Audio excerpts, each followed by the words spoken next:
नमस्कार पिला माने शुभ संध्या समस्त को गुड इवनिंग। आज आम काली जहाँ पढ़ी वर्ण प्रकरण वर्ण पढ़ी आउ स्वरबर्णर किसी अल्प टे पढ़ी तो स्वरबर्णर जहाँ पढ़ी पर पाखर आम आज आउ थे स्टार्ट करवा स्वरबर्णर भेद कौन कौन अच्छी केते प्रकार कौन कौन भेद सब अच्छे से विषय आज जाना। तो क्लास स्टार्ट करने पूर्व प्रथम आम मंगलाचरण करवा क्लास स्टार्ट करवा। ओम सरस्वती नमस्तुभ्यं वरदे कामरूपिणी विद्यारंभं करिष्यामि सिद्धिर्भवतु मे सदा। ओम श्री गणेशाय नमः माँ सरस्वती देवी नमः। क्लास समस्त स्वागत। क्लास स्टार्ट करवा।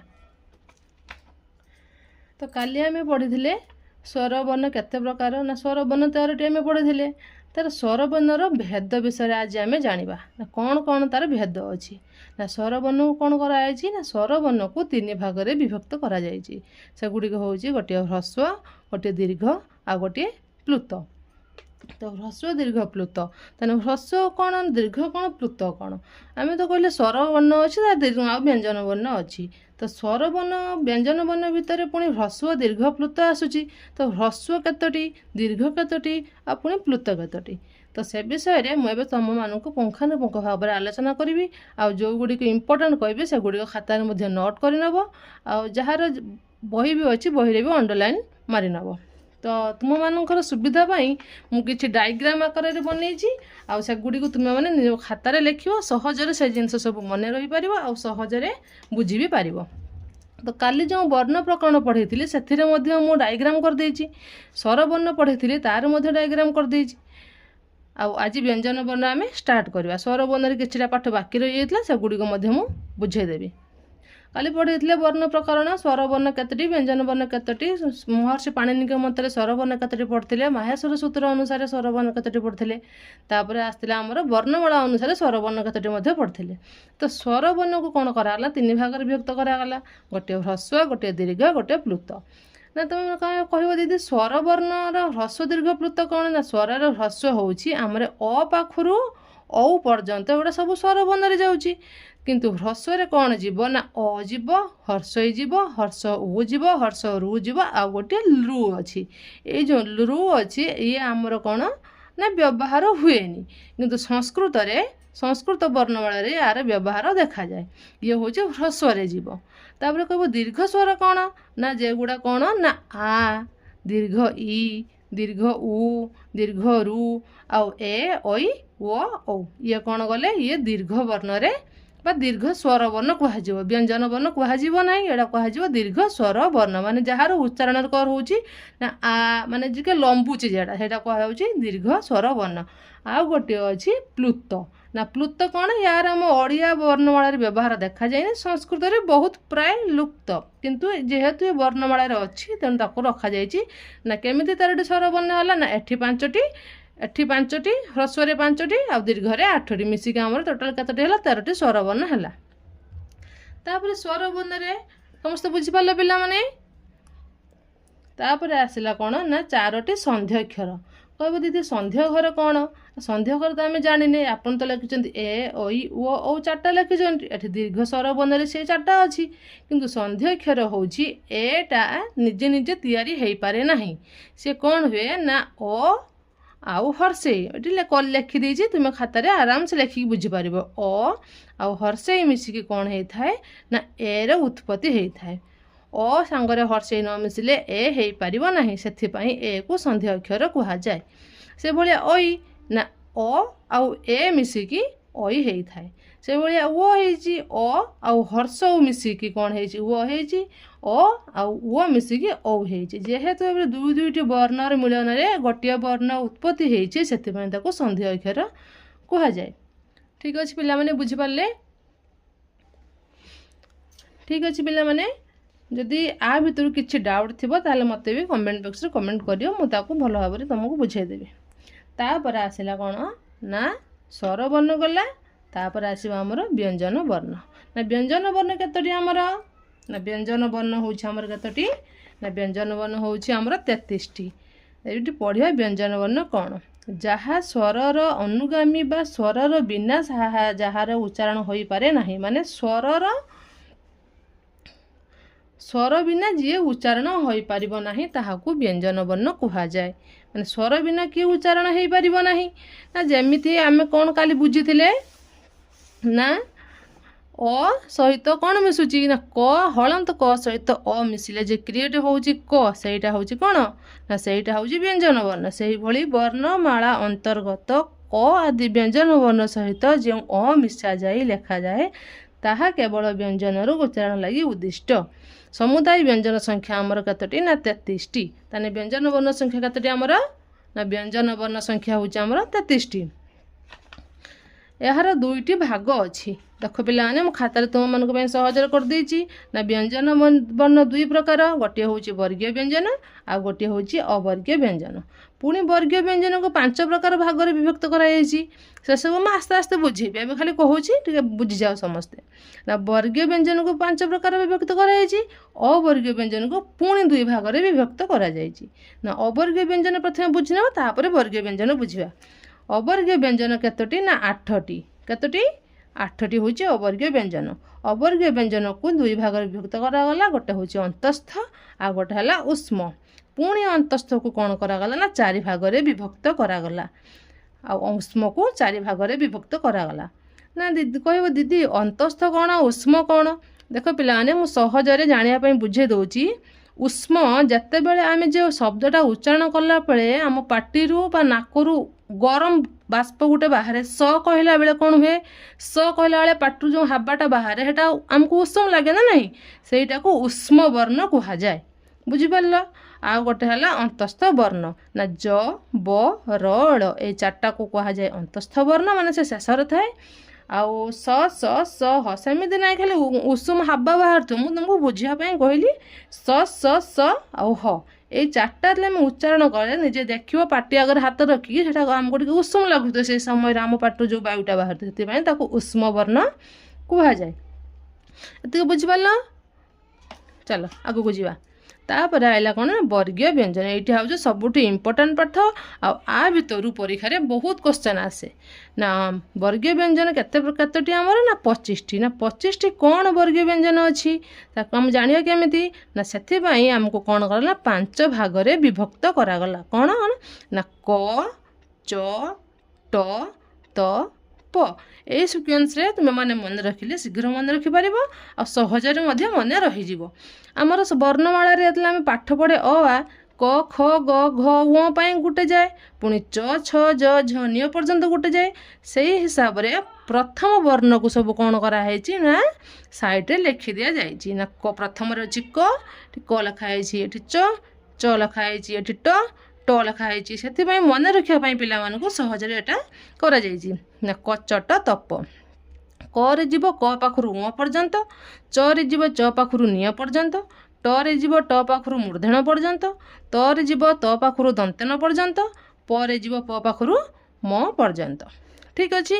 ତ ଏଇଟା କୁହାଗଲା କ'ଣ ନା କଚଟ ତପ। ନା ଏଗୁଡ଼ା କ'ଣ? ଏଗୁଡ଼ା ସବୁ ବର୍ଗୀୟ ବ୍ୟଞ୍ଜନରେ ଯିବେ। ମାନେ କ ଠାରୁ ମ ପର୍ଯ୍ୟନ୍ତ ଇଏ ସବୁ ହେଉଛନ୍ତି ଆମର ବର୍ଗୀୟ ବ୍ୟଞ୍ଜନ ବର୍ଣ୍ଣ। ହେଲା? ତା ଭିତରେ ଆଉ କ'ଣ ରହିଲା? ମ ପରେ ଆଉ କ'ଣ ରହିଗଲା ଆମର ବାକି?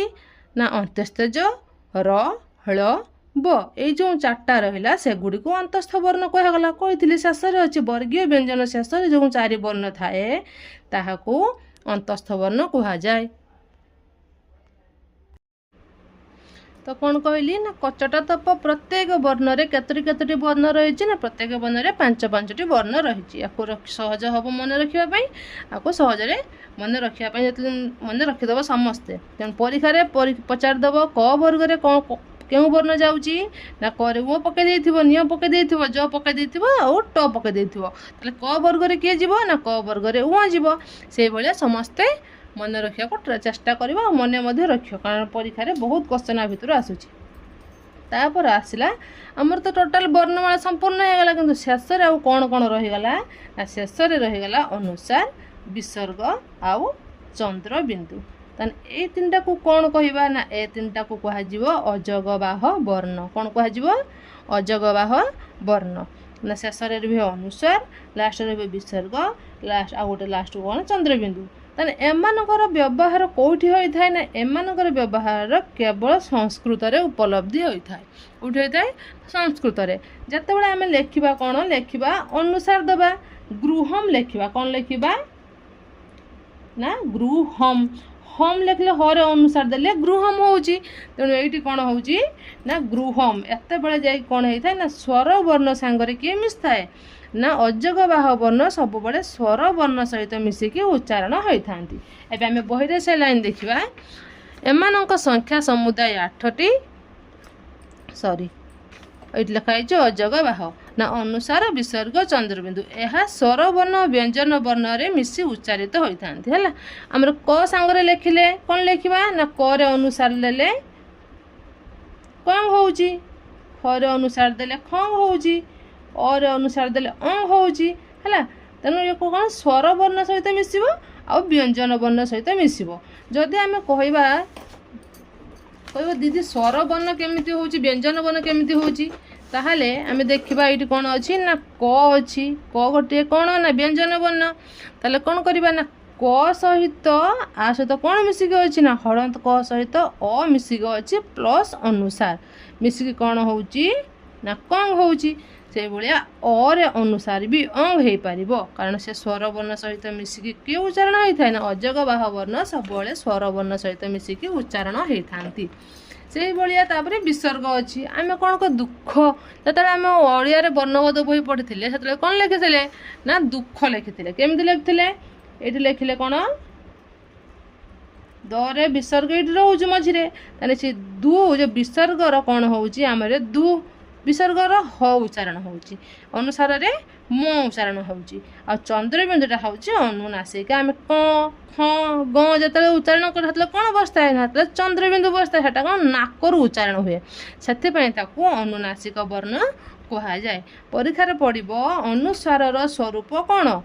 ହ ଦେଇଥିବ, ମ ଦେଇଥିବ, କ ଦେଇଥିବ, ଜ ଦେଇଥିବ, କେଉଁଟା ମାରିବ ନା ତାର ସ୍ୱରୂପ ହେଉଛି ଅନୁସାରରେ ସ୍ୱରୂପ ମ, ବିସର୍ଗରେ ସ୍ୱରୂପ ହ, ଆଉ ଚନ୍ଦ୍ରବିନ୍ଦୁର ସ୍ୱରୂପ ଅନୁନାସିକ। ଏଇ ତିନିଟାକୁ ପିଲାମାନେ ଭଲସେ ମନେ ରଖିବ। ଆଉ ଏଟାକୁ ଇଏ ହେଉଛି ଇମ୍ପୋର୍ଟାଣ୍ଟ କ୍ୱେଶ୍ଚନ୍। ଏଟା ପରୀକ୍ଷାରେ ସୁନିଶ୍ଚିତ ଗୋଟେ ମାର୍କ ଆ ଭିତରୁ ପରୀକ୍ଷାରେ ଆସିବ। ଠିକ୍ ଅଛି। ତାପରେ ଏଟା ଆମର ସରିଗଲା ବର୍ଣ୍ଣ ପ୍ରକରଣ ନା ସ୍ୱର ବର୍ଣ୍ଣ, ବ୍ୟଞ୍ଜନ ବର୍ଣ୍ଣ ଆଉ ଅଜଗ ବାହ ବର୍ଣ୍ଣ। ବ୍ୟଞ୍ଜନ ବର୍ଣ୍ଣ କେତେ ଭାଗରେ ବିଭକ୍ତ କରାଯାଇଛି, ସ୍ୱର ବର୍ଣ୍ଣକୁ କେତେ ଭାଗରେ ବିଭକ୍ତ କରାଯାଇଛି। ହେଲା, ଏସବୁକୁ ଭଲ ଭାବରେ ମନେ ରଖିବ। ଆ ଭିତରୁ 2ରୁ 3 ମାର୍କ କ୍ୱେଶ୍ଚନ୍ ସୁନିଶ୍ଚିତ ପରୀକ୍ଷାରେ ଆସିବ। ତାପରେ ଆସିଲା କ'ଣ ନା ଆମେ ତ ସବୁ ଅ ଆ ପଢ଼ିଲେ, ଅ ଆ ଗୁଡ଼ା ଆମର କେଉଁଠି ଉଚ୍ଚାରଣ ହେଉଛି, ତାର ଉଚ୍ଚାରଣ ସ୍ଥାନ କେଉଁଠି ସେ ବିଷୟରେ ବି ଆମେ ଜାଣିବା ଦରକାର। ତା ଉପରେ ବି 2 ମାର୍କରେ ପରୀକ୍ଷାରେ କ୍ୱେଶ୍ଚନ୍ ଆସୁଛି। ତ ଏବେ ଆମେ ଜାଣିବା ନା ବର୍ଣ୍ଣମାନଙ୍କର ଉଚ୍ଚାରଣ ସ୍ଥାନ। ଠିକ୍ ଅଛି ନା ବର୍ଣ୍ଣମାନଙ୍କର ଉଚ୍ଚାରଣ ସ୍ଥାନ କ'ଣ? ଅ ଆ କ ଖ ଗ ଘ ଙ ଆଉ ହ ଆଉ ବିସର୍ଗ। ଆର ଉଚ୍ଚାରଣ ସ୍ଥାନ କେଉଁଠି ନା କଣ୍ଠ। ଯଦି ନ ଜାଣିପାରିବ ତାହେଲେ କ'ଣ କରିବା ନା ନିଜେ ଆମେ ଉଚ୍ଚାରଣ କରିବା। ଡାକିବା ଅ ଡାକିଲା ବେଳକୁ କେଉଁଠି ଦେଖିବ ସାଉଣ୍ଡ ହେବ, ନିଜେ ଶୁଣିବା ପାଇଁ ଚେଷ୍ଟା କରିବ ନା। ଦେଖ ଆମ ତଣ୍ଟି ପାଖରୁ ସେଇଠୁ ଆମର ଅ ସାଉଣ୍ଡଟା ଉଚ୍ଚାରଣ ହେଉଛି। ସେଭଳିଆ ଆ ଆମ ଜିଭ ତାଳରେ ଲାଗୁନି କି ଦାନ୍ତରେ ଲାଗୁନି କି ଓଠକୁ ଓଠ ଯୋଡ଼ୁ ନାହିଁ, କେବଳ କେଉଁଠି ଉଚ୍ଚାରଣ ହେଉଛି ନା କେବଳ ଉଚ୍ଚାରଣ ହେଉଛି ଆମ ତଣ୍ଟି ପାଖରୁ ବା କଣ୍ଠରୁ। କ ଖ ଗ ଘ ନିଜେ ଉଚ୍ଚାରଣ କଲା ପରେ ଆମେ ସେସବୁ ଆରାମସେ ଜାଣିପାରିବା। ହେଲା, ସେଇଟା କେତୋଟି ନା 9ଟି। ତାପରେ ଆସିଲା ତାଳୁ। ଇ ଦେଖିବ ଆଉ ସେଇଟା କଣ୍ଠରୁ ଉଚ୍ଚାରଣ ହେବ ନାହିଁ। ତାଳୁ ମାନେ କେଟା ବୁଝିପାରୁଛୁ ପିଲା? ଆମେ ଜିଭଟା ଯଦି ଉପରକୁ ଟେକିବା ଏତେ ଜିଭଟା ଲାଗିବ, ସେଇଟା ହେଉଛି ତାଳୁ। ତ ସେଇଠୁ କ'ଣ ହୁଏ ନା ଇ ଦୀର୍ଘ ଇ ଚ ଛ ଜ ଝ ନିୟ। ହେଲା, ଏତିକ ଆଉ ଅନ୍ତସ୍ଥ ଜ ଆଉ କିଏ ରହିଲା ତାଲବ୍ୟସ। ହେଲା, ଇଏ ରହିଲେ କ'ଣ ତାଳୁ। ତାପରେ ଆସିଲା ମୂର୍ଦ୍ଧା ରୁ ରୁ ଟ ଠ। ତାପରେ ଆସିଲା ଡ ଢ ମୂର୍ଦ୍ଧନ ର ଆଉ ମୂର୍ଦ୍ଧନସ। ଠିକ୍ ଅଛି। ତାପରେ ଆସିଲା ଦନ୍ତ। ଦାନ୍ତରୁ କ'ଣ ହେଉଛି ନା ତ ଥ। ଦେଖିବା ଆମେ ଯେତେବେଳେ ଉଚ୍ଚାରଣ ଦାନ୍ତ ଆସିଛି ମାନେ ଏବେ ଜିଭ ଯାଇକି ଦାନ୍ତରେ ଭେଟିବ। ତ ଥ ଦ ଧ ଦନ୍ତେନ ଲ ଦନ୍ତେଶ। ଦନ୍ତେଶ ମାନେ ସେଇଟା ଦାନ୍ତରୁ ଆସିଥାଏ। ସେଭଳି ହେଲା ଅଷ୍ଟ। ଏବେ ଦେଖିବା ଆମେ ସବୁ ଅଷ୍ଟ ହେଇକି ମାନେ ଯେତେବେଳେ ଅ ଉଚ୍ଚାରଣ କରୁଥିଲେ ସେତେବେଳେ ଆମ ଅଠ ଲାଗୁନଥିଲା, କିନ୍ତୁ ଦେଖିବ ଏବେ ହର୍ଷ ଦୀର୍ଘ ପ ଫ ବ ଭ ମ ଉଚ୍ଚାରଣ କଲା ବେଳେ ଆମ ଅଠକୁ ଅଠ ଲାଗିବ। ସିଏ ହେଉଛି 7 ପ୍ରକାର। ପରୀକ୍ଷାରେ ଏଭଳିଆ କ୍ୱେଶ୍ଚନ୍ ଆସିବ ପକାଇ ଦେଇଥିବ ଟର ଉଚ୍ଚାରଣ ସ୍ଥାନ କେଉଁଠି। ତ ଆମେ ଯେଟା ମନେ ରଖିଦେଇଥିଲେ ସିକ୍ୱେନ୍ସଟା ଆମେ ସାଙ୍ଗେ ସାଙ୍ଗେ ପରୀକ୍ଷାରେ ଆନ୍ସର୍ ଦେଇପାରିବା।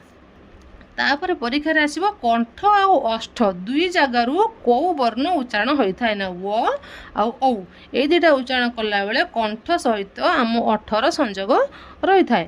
ତାପରେ ହେଲା କଣ୍ଠ ଆଉ ତାଳୁ।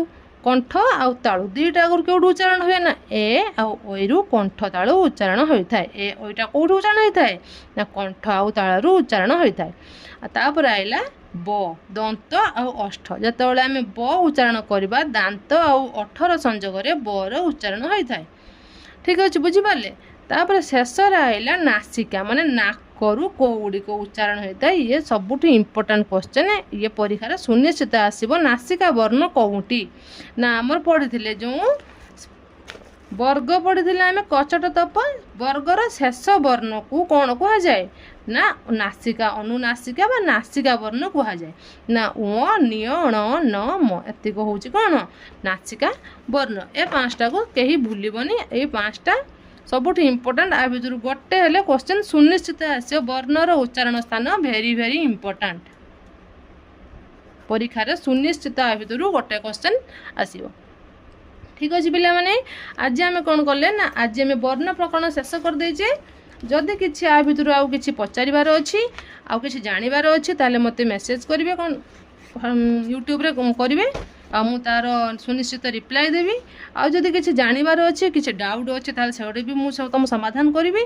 କିଛି ନିର୍ଭୟରେ ସବୁ କ୍ୱେଶ୍ଚନ୍ ପଚାରିବେ, କିଛି ଡରିବାର ନାହିଁ। ଆରାମସେ ପାଠ ପଢ଼ିବା ଆଉ ଖୁସିରେ ଖୁସିରେ ପାଠ ପଢ଼ିବା। ଦେଖିବ ସମସ୍ତେ ସବୁ ପାଠ ଆରାମସେ ଭଲରେ ମନେ ରଖିପାରିବ, କିଛି ଅସୁବିଧା ହେବ ନାହିଁ। ଏତିକ ପାଠକୁ ଅଭ୍ୟାସ କର, ତାପରେ ଆମେ କ'ଣ କରିବା ନା ଆଗକୁ ଯିବା। ଠିକ୍ ଅଛି, ରହୁଛି, ଧନ୍ୟବାଦ।